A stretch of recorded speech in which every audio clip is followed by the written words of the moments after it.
Today's topic is damage and regeneration of nervous tissue.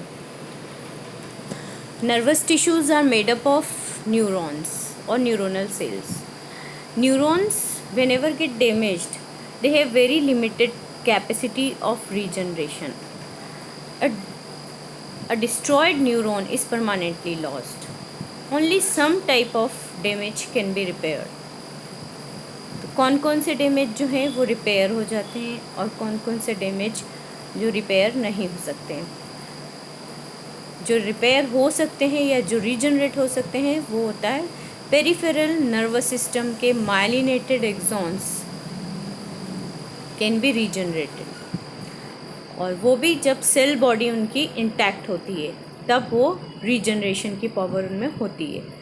While जो central nervous system के neurons अगर damage हो जाते हैं तो वो रीजनरेट नहीं हो पाते हैं। इसका कारण ये होता है कि वहाँ पर एस्ट्रोसाइट्स होती हैं सेंट्रल नर्वस सिस्टम में, जो रिपेयरिंग सेल्स होती हैं वो होती हैं एस्ट्रोसाइट्स। वो प्रोलिफरेट हो जाती हैं और वो वहाँ पर स्कार टिश्यू बना देती हैं, जिसकी वजह से एक फ़िज़िकल बैरियर हो जाता है और रीजनरेशन पॉसिबल नहीं होता है। यहाँ पर मैं थोड़ा सा डिफरेंस बताना चाहूँगी रिपेयर और रीजनरेशन में। रिपेयर का मतलब होता है फाइब्रस टिश्यू का बन जाना या स्कार का बन जाना, जो कि फंक्शनली सिमिलर नहीं होता है प्रीवियस डैमेज टिश्यू की तरह। रीजनरेशन का मतलब होता है बिल्कुल जो डैमेज हुए हैं टिश्यूज़ उन्हीं का फिर से रीजनरेट हो जाना और उस एरिया का फिर से फंक्शनली एक्टिव हो जाना, वो रीजनरेशन कहलाता है।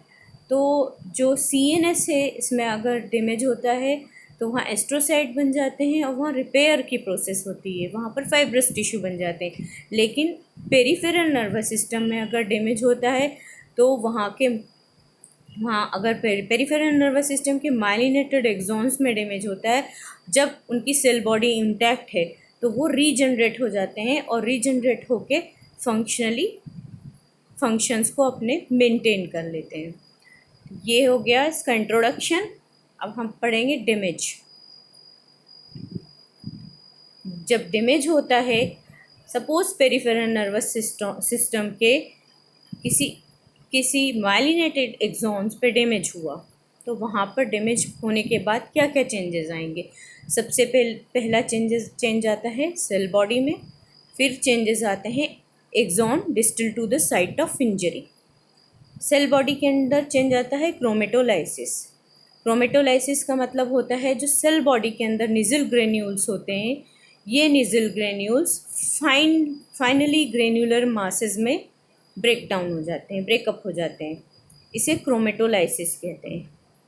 सेकेंड चेंज आता है सेल बॉडी स्वेल अप हो जाती है। ये सेल बॉडी के अंदर चेंजेस आएंगे जो भी डैमेज सेल होगी उसके अंदर। डीजनरेशन, जो एक्सॉन पार्ट जहाँ पर इंजरी हुई है उससे जो डिस्टल एंड होता है उसमें क्या चेंजेस आते हैं, उसके अंदर चेंजेस आते हैं। सबसे पहले तो वो स्लाइटली स्वेलन हो जाएगी, फिर बाद में वो डिफरेंट फ्रेगमेंट्स में ब्रेकअप हो जाएगी, टूट जाएगी, छोटे छोटे फ्रेगमेंट्स में ब्रेकअप हो जाती है। माइलिन शीट भी डिस्ट्रॉयड हो जाती है। ये 3 चेंजेस आते हैं एक्सॉन्स के अंदर distal to the damage part. सबसे पहला चेंज आएगा स्वेलिंग, दूसरा it breaks up into fragments, third change आएगा कि माइलिन शीट जो है वो डिट्योरेट हो जाएगी। ये चेंजेस जो होते हैं या ये जो डीजनरेशन के चेंजेस होते हैं इन्हें कहा जाता है वलेरियन डीजनरेशन पे इटसेल्फ एक शॉर्ट नोट आता है जिसमें आपको वलेरियन डीजनरेशन भी बताना है, साथ में उसका किस तरह से रीजनरेशन होगा वो भी प्रोसेस समझानी है। ये तो था एक्सॉन में जहाँ पर भी इंजरी हुई है उसके डिस्टल एंड पे क्या क्या चेंजेस आएंगे।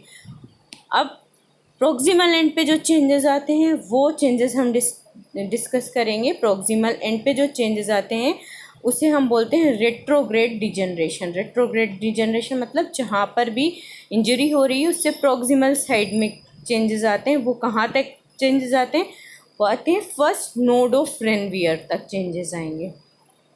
एक बार हम डीजनरेशन का पिक्चर देख लेते हैं, इमेज देख लेते हैं। ये डीजनरेशन के चेंजेस यहाँ पर दिखाएं।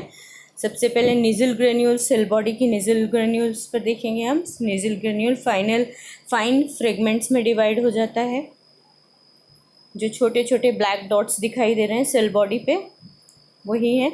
पेंसिल के वाला जो एरिया है वो डिस्टल एंड है। एक्सॉन्स में जब हम देखते हैं तो वो डिस्टल एंड, इंजरी से जो डिस्टल एंड वाला एरिया है वो, उसमें एक्सॉन्स छोटे छोटे फ्रेगमेंट्स में डिवाइड हो गया है और माइलिन शीट भी डिटियोरेट हो जाती है। फर्स्ट नोड ऑफ रेनवियर, जहाँ पेंसिल और पेन वाला एरिया मिल रहा है वो फर्स्ट नोड ऑफ रेनवियर है। बस वहीं तक चेंजेस दिखाई देंगे, बाकी नहीं दिखाई देते, ऊपर तक नहीं आते हैं। ये वलेरियन डीजनरेशन कहलाता है। अब है रीजनरेशन। रीजनरेशन कैसे होगा? रीजनरेशन में सबसे पहले जब भी रीजनरेशन होती है तो आरएनए का सिंथेसिस स्टार्ट हो जाता है, प्रोटीन का सिंथेसिस स्टार्ट हो जाता है, ताकि जो भी सेल का रिपेयर या रीजनरेशन होगा उसके लिए रॉ मटेरियल इकट्ठा हो जाए और एक्सॉन्स रीबिल्ड होना स्टार्ट हो जाए। साथ में श्वान सेल्स, इसमें दो चीज, जब भी एक्सॉन को डैमेज होता है तो दो चीज़ें हमेशा इंटेक्ट रहती हैं। एक न्यूरोलेमा का मतलब होता है जो आउटर कवरिंग होती है या जो सेल मेम्ब्रेन होती है न्यूरॉन की, उसे बोलते हैं न्यूरोलेमा इंटैक्ट रहती है और श्वान सेल्स इंटैक्ट रहती हैं। श्वान सेल्स जो हैं वो मल्टीप्लाई होने लगती हैं थ्रू माइटोसिस। माइटोटिक डिवीजन होने लगता है उसके अंदर, ये हम देखेंगे यहाँ पर।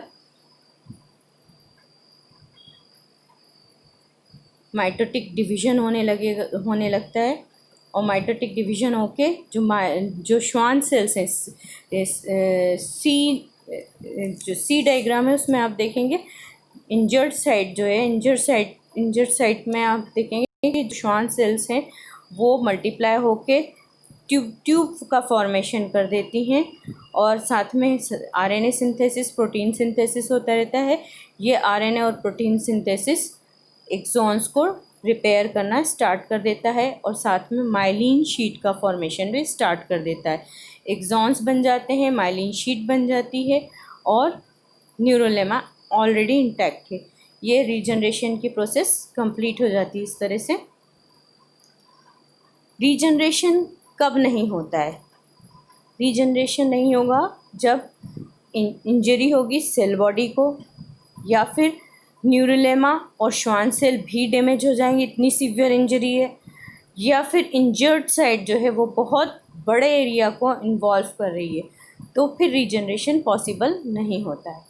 ये है Valerian degeneration and regeneration of the neuron.